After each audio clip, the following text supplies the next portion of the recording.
How many of you know why you are here today? Really?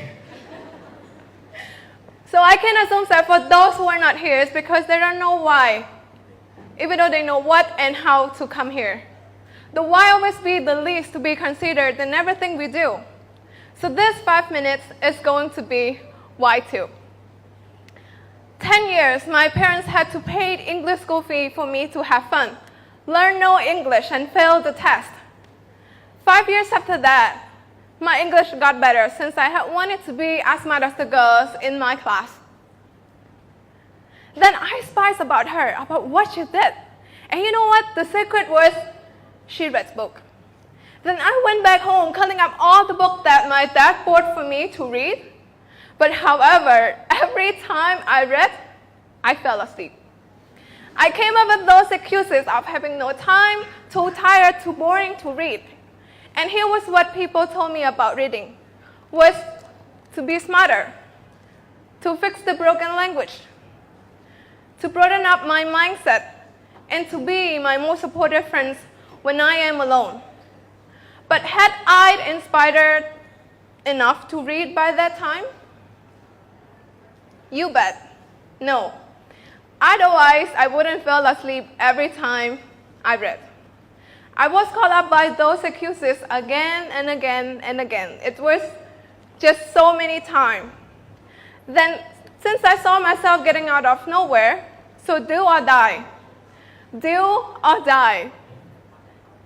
Eventually, I made myself available to books. And people told me about everything and about readings and everything. But I let alone all of those ordinary, not inspiring reasons. But I rather focus on the one that definitely works for me. So only after I set my personal inspiring reasons to read, then I've read more than just the sake of reading. CEO was my first personal inspiring reasons to read. Because I want to be my own boss, I needed to acquire those knowledge and skills. And reading can help me in getting that. And second, I aim not only for myself, but for my community, for my society, that I would be able one day create a positive change.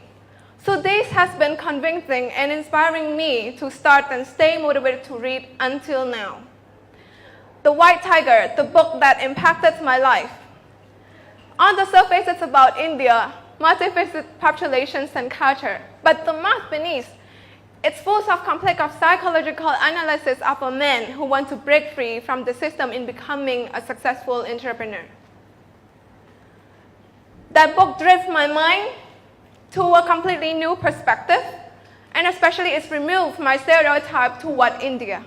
It's got me to understand what happened in the other side of the world, and then it's empowered me to create the positive change. And meanwhile, it's empowered me and it's got me closer to my personal goal in realizing what I really want to do in life. 3 months right after I finished the book, I made the most daring decision to go on exchange in a country where not everybody thinks of going to, where called India. I went to India where I want to contribute to solve the world issue. I work in a project called Women Leadership Project.